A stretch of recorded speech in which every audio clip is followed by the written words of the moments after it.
Hey, welcome back everybody. Today's paint day. So we were just out at the range. We did some Saturday load testing. Everything's shooting pretty good. I think we're fine to paint it at this point. So this here is the DuraCoat Shake and Spray Kit. Comes with pretty much everything you need with the paint color of your choice, the cleaner, the hardener, the pressurized canister, the little Brillo pad in there. It's super simple. You shake it up, you mix it, you fill your jar up with it, and you start spraying your parts. Super light coats, 2 to 3 coats, preferably 3. Simple as that.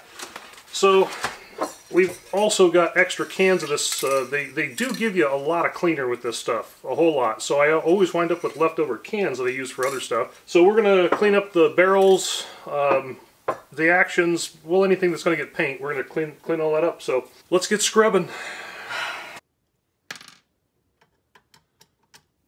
That's oil right there, or gasoline, and I scrubbed all that down. Yeah, this action here was off the 243 that was all camoed, so a little gasoline, a little scrub brush, some rubber gloves, and things are nice and clean now. So now we're going to take some of the DuraCoat degreaser here, and we're going to spray these down, wipe them up real good, and then set them off to the side. So let's get to it.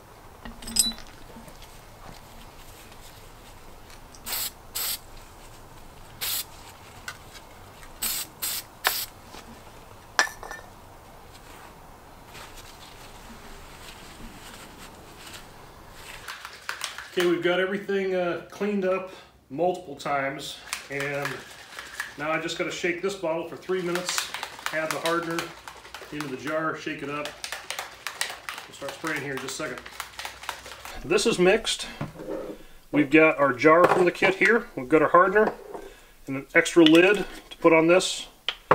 So we're going to put the black, this is a matte black that we've decided to go with. We're going to pour this into the jar. And you have to be really careful. There's a mixing ball inside the paint container. You do not want that mixing ball to go down inside the jar. If it does, when you go to shake this with the hardener in it, it'll break. It can break the jar.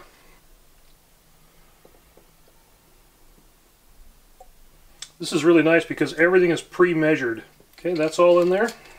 Now we put on this lid that they supplied us with. Before I shake that though, just want to make sure my mixing ball is still in there. It is. I'm going to shake this here for about a minute. I'm going to put their canister on here, put our face masks on, and start to shoot the paint.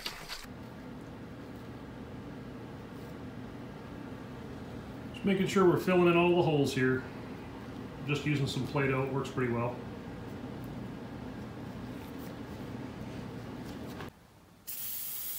That's right, he's painting his own. Okay, walk around it. Yep. A little lighter coats. Just let it speckle on. Okay, move again. Just keep moving, spraying and moving. Whew, it is hot in here. Sorry if there's some fan noise. We got the fans going. There's a heater right here below us. Yep. We're just kind of baking these off. DuraCoat, as always, if you do your part, the stuff lays out really nice. Cody painted his, I painted mine. I did help him out a little bit with his, but all in all, these things turned out really, I think, really nice. So we're going to let them sit here and bake for probably the rest of the day. Just keep twisting the wire, kind of spinning them around. I'll show you the heater that we got. So it's just a oil heater. Yeah. We're gonna have to crack the garage open out here, though. It's just between the paint and the, it is what it is. But I'm happy with it. You happy with it? Yeah. What? Yeah. Sorry. Nice matte black. Gosh, it just laid out nice. I'll show you some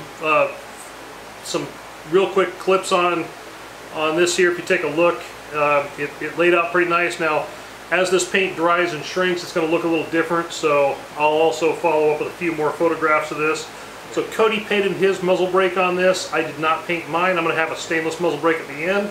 He's going to be just black on black on black, the whole thing. So, but I was kind of skeptical about black at first, and I was like, well, should we do a different color except black? And then now I'm like, this looks really good. I'm actually impressed. It looks pretty good. Well, let's take a look at this muzzle brake here. And what we did is we separated the muzzle brake from the barrel. We just left a slight gap. Yeah. There's probably a little bit of paint in there, which we would expect, but I didn't want to paint and not have a gap because I was afraid that if you twist the muzzle brake off, well, it's just going to break the paint, and that wouldn't be good. So, all in all, I'm happy. He's happy. Yep.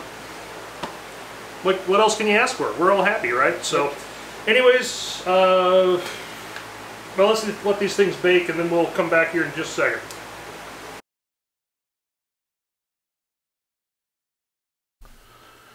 First thing we're going to do is start putting our trigger assembly back in there.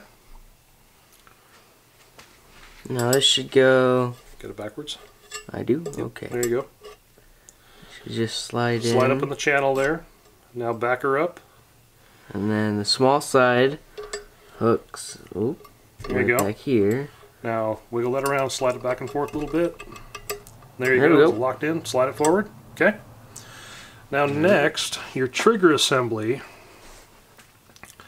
This is going to hook under here, like so. And then we've got to get our pin. Okay, so you get your pin through. So you and your spring is spring's actually in the hole here. So that's good. Now we got to back your pin up because your spring's got to go inside this groove right here. This groove? Yep. Okay, so I'll back that up just like that.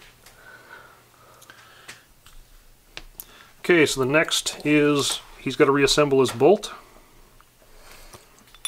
And then this goes on just like that. Parallel to basically this. Well, kind of. Then... Okay. Well, then I need to push this down. Not too far. Not too far. And then find that. That clock's on there like so. Yep. And then you gotta hold on. I like to use just some low strength Loctite. This is a red bottle, but it is in fact low strength. And I put just a drop on here. Don't normally have them loosen up on me, but I did once upon a time. Once upon a time when that never happened. And then you just, well, keep on turning. Yep, then we're going to go throw this on a padded vise and we're going to torque it down. Okay, so we've got this torqued down here. We've got our cock reset. I'm going to just... You want me to do it, Dad? Here, I'll do it. There we go. Okay, so let's just function. Go ahead and function test it. Alright, let's put this, bring that down. I'd say that's a success. I would say so too. Yeah, I think we're good to go. Alright, let's get this mounted. Well, let's get the chassis together first, and then we'll get this all mounted up. So the first thing we got to do is get the adapter in place here.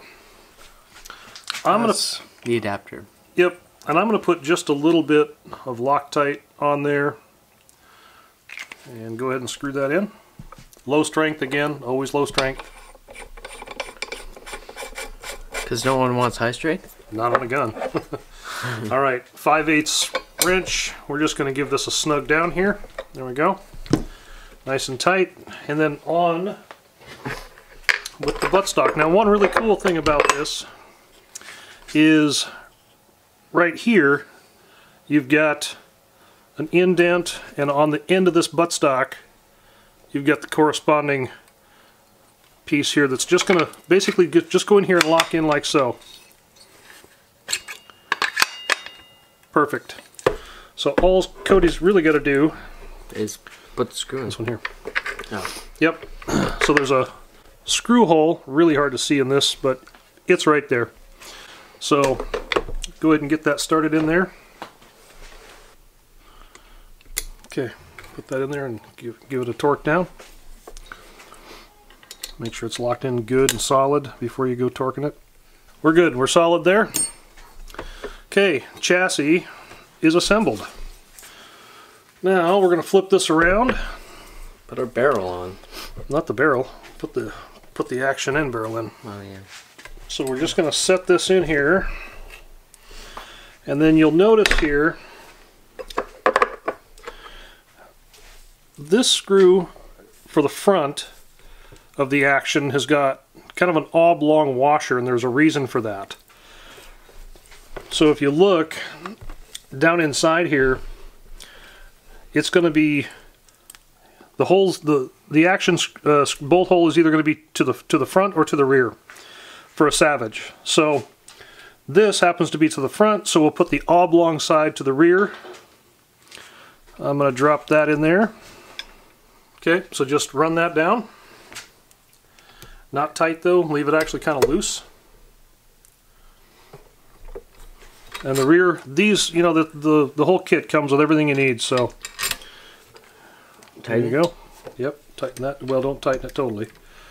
Let me show you a trick. We're going to stand the gun up and give it a bump. And then we're going to tighten some things up. Let me see it.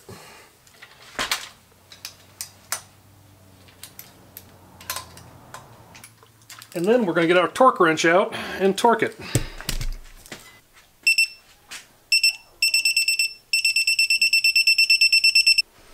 Now, let's go ahead and mount the rail on it, the base. So each one of these is going to get just a tiny, tiny bit of Loctite. Again, low strength. So let's get these 4 in here. Okay, now we're going to torque these down. I am not telling you the torque that we're torquing these to on purpose, just because, you know, everybody has different torque specs, different manufacturers, and so I don't want anybody to get confused. Just look them up. Make sure that you're on. Okay, we are torqued down, Loctited down. Next, gotta get the scope on here. Okay, so now what we're gonna do is make sure that Cody has got the scope set up best for him. Gotta come back. Come back? Yep. You spot on right there? Got a good field of view, everything's working. Okay, we got good bolt clearance here, so you're good on that one there? Mm-hmm. Okay.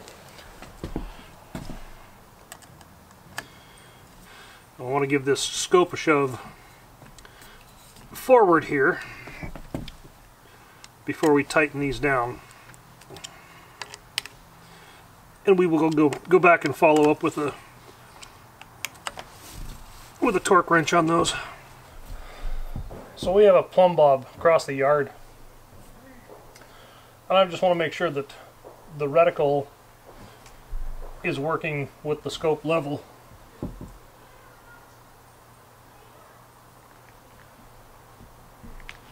And we're spot on. So that brings us to the end, sort of the build process. Now we still have a lot of work to do. We have to get out there. We've got to do a lot of load development and shooting and verifying data and all kinds of cool stuff. So by no means is this little series over yet, but I'm very proud of Cody. I think he did a great job. You know, really about 90% of the work he did on his own. I mean, you know, I was here to help and talk him through some stuff, but he did a good job. If you didn't see our video about the bipods, we just went back to some pivot bipods from Caldwell. They just work better. And that's not knocking. I know I reached out to a couple other guys on YouTube and asked them about the Atlas knockoffs. They had good luck with theirs with some modification. I probably just got a really couple bad pair. They were way worse than the ones that they got. So anyways, so one thing we have not talked about is the barrels that we used. We went with a 1-in-7 twist heavy Palma barrel from Schillen. Identical barrels. The only difference is I didn't paint my muzzle brake. He painted his muzzle brake. And because they look almost identical, now we can tell them apart. Well, we could also tell him apart because he has a track scope and I have. You have a Delta. I have a Delta. Yep, yep. Both good scopes. I'm in love with my track scope, and you know I got nothing against Delta scopes either. They're great scopes. The only problem that I see with that particular model of Delta, and it's not a big deal at all. It's a second focal plane scope, so I can't mill any targets unless I'm on 40 power, and it doesn't quite work well. But for shooting varmints and stuff, that thing should be awesome. So again, I'm not knocking any of these scopes. Both of them are phenomenal scopes. They're great scopes. I do like tracked only because there's no middleman in tracked. You can order them. You know, John LaCourte is a great guy to deal with. Tracked Period is a great company to deal with. I can't say enough about them. They're just good scopes. In fact, we've got some other videos coming up here on the AR scopes from Tracked. So we're slowly working on that footage too. But other than that, I'm very happy with, very pleased with the MDT chassis, the scopes, the bipods, the grips, you name it. The other thing we got for these is we just got some Magpul magazines here, 5 round and a 10 round, and those will do a lot of damage. They'll do more than we, you know, 5 rounds here is, I mean, I can hunt with this little guy, and I can't legally hunt with this big guy. So, well, that's for target shooting. For us. You know, PRS matches coming up. We are going to be getting out and doing some PRS competitions this spring, which is why we built these in the first place, and to have a good universal gun. The idea was universal. Yeah. We can target shoot, we can hunt, we can PRS match competitions, we can do all that kind of stuff. So.